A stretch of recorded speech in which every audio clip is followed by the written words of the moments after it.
Halo teman-teman, semuanya selamat malam. Di sini kita akan membahas tentang sejarah gereja Indonesia, masih di topik yang sama. Nah, di sini kita akan membahas tentang gereja Katolik di era Revolusi Indonesia. Nah, ini terjadi pada tahun 1945 sampai 1950, jadi sekitar 5 tahun. Nah, Gereja Katolik di Indonesia pada masa revolusi kemerdekaan menghadapi tantangan yang besar, namun juga memainkan peran penting dalam pembentukan arah gereja yang lebih nasionalistis dan juga kontekstual. Maka masa itu menjadi titik balik penting dalam perjalanan gereja Katolik di Indonesia yang semula sangat bergantung pada misionaris asing, kini menuju gereja yang mandiri dan juga berjiwa Indonesia. Nah, kondisi Katolik pada masa revolusi yaitu tidak stabil.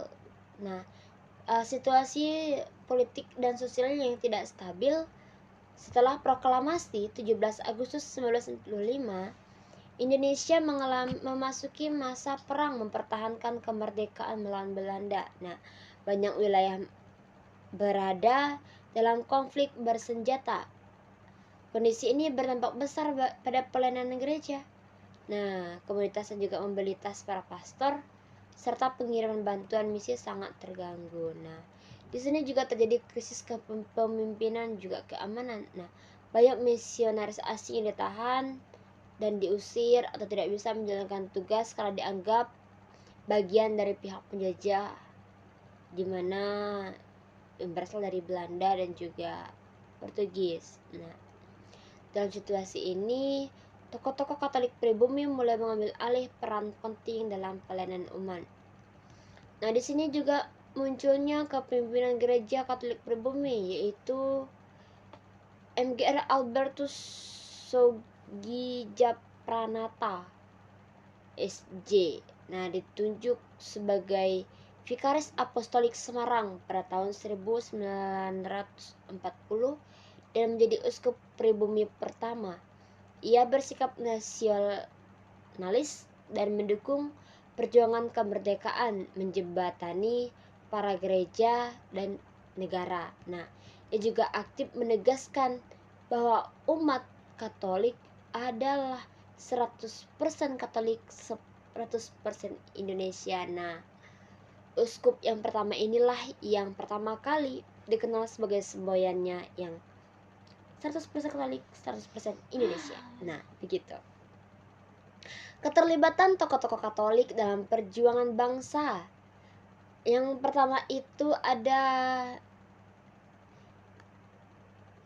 I.J. Kasimo dan Ignatius Joseph Mangunwijaya. Nah, dan lainnya aktif dalam politik dan pemerintahan RI. Nah, organisasi-organisasi Katolik seperti Pemuda Katolik mulai terbentuk dan mendukung perjuangan kemerdekaan. Gereja menyesuaikan diri dengan semangat nasionalisme. Bahasa Indonesia mulai digunakan dalam pengajaran agama dan liturgi, meskipun belum penuh seperti pasca Konsili Vatikan II. Nah, sekolah-sekolah Katolik berupaya dalam menanamkan nilai-nilai kebangsaan. Nah, gereja mulai mengalami kekurangan, ketergantungan, dan pada bantuan luar negeri dan lebih mengembangkan karir lokal. Nah, peran gereja Katolik dari pewarta ke mitra bangsa. Nah, gereja Katolik menempatkan diri sebagai mitra bangsa dalam membangun Indonesia merdeka, bukan institusi asing. Nah, perjuangan umat Katolik saat itu mencerminkan identitas ganda, setia pada ajaran iman dan setia pada tanah air. Nah, masa revolusi kemerdekaan adalah momen pembentukan jati diri dari gereja Katolik Indonesia. Dari sebuah institusi yang dianggap asing, gereja mulai tumbuh menjadi gereja lokal yang aktif dan berjuangan bangsa, berakarkan tanah air dan dipimpin oleh putra-putri bangsa sendiri.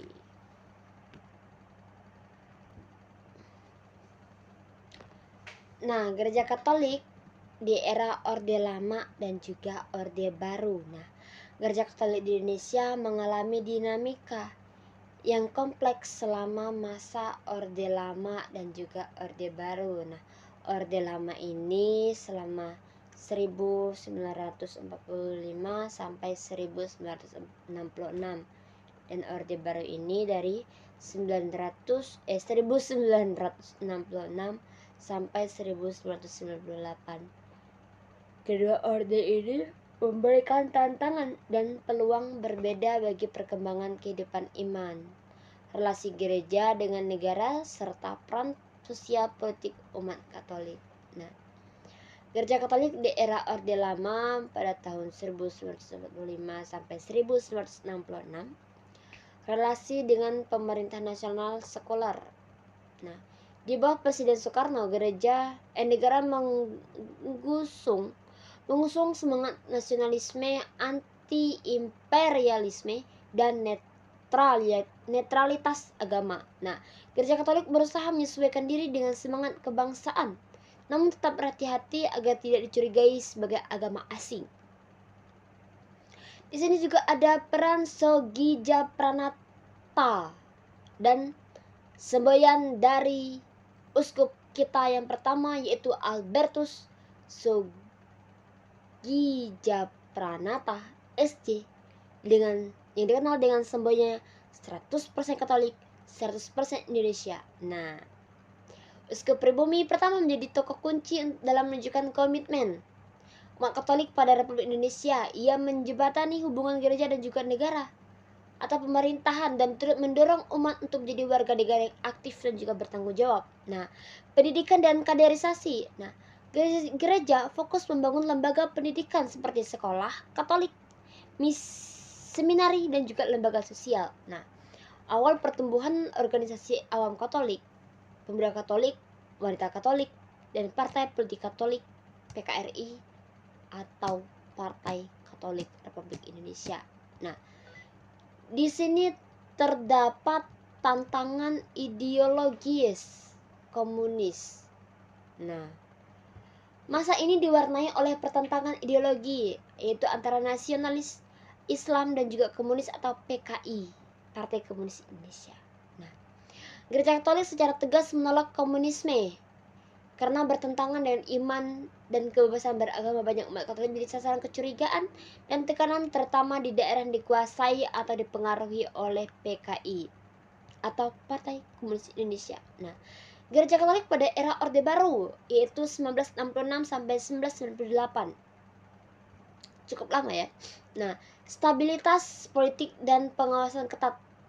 Di bawah Presiden Soeharto, Orde Baru menekankan stabilitas, pembangunan ekonomi, dan kontrol terhadap semua organisasi termasuk keagamaan. Gereja diharapkan tidak terlalu vokal dalam urusan politik dan lebih berperan di bidang sosial dan juga moral. Pembubaran partai politik dan fusi ke PDI. Nah, pemerintahan memaksa menyederhanakan partai, yaitu Partai Katolik dilebur ke dalam Partai Demokrasi Indonesia atau PDI. Nah, umat Katolik kehilangan kendaraan politiknya sendiri, tetapi mulai fokus membangun peran awam dan non-partisan dan pelayanan sosial. Konsili Vatikan II dan pembaruan gereja Katolik di Indonesia mulai menerapkan hasil Konsili Vatikan II. Yang pertama itu ada misa dalam bahasa Indonesia atau daerah. Nah, liturgi yang inkulturatif, peran aktif umat awam, dan juga dialog antar agama. Nah, di era ini menandai inkulturasi agama atau gereja Katolik secara luas di seluruh Indonesia. Nah, pemberdayaan sosial dan juga pendidikan. Gereja fokus pada pengembangan pendidikan, pelayanan dan kesehatan, dan pemberdayaan masyarakat marginal. Nah, munculnya berbagai LSM Katolik, koperasi, dan program pengentasan kemiskinan. Nah, kritis sosial dan juga advokasi keadilan. Nah, meskipun berada di dalam kontrol ketat, beberapa tokoh gereja tetap bersuara kritis.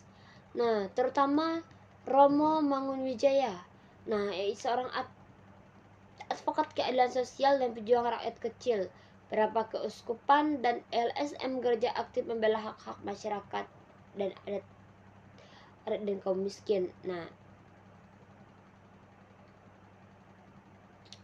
teman-teman semuanya, ya sekian penjelasan saya dari revolusi yang terjadi sampai pada Orde Lama dan juga Orde Baru. Sekian dan terima kasih. Bersama saya Mas Topika Yosia dengan NIM 23101136. Terima kasih dan bye bye.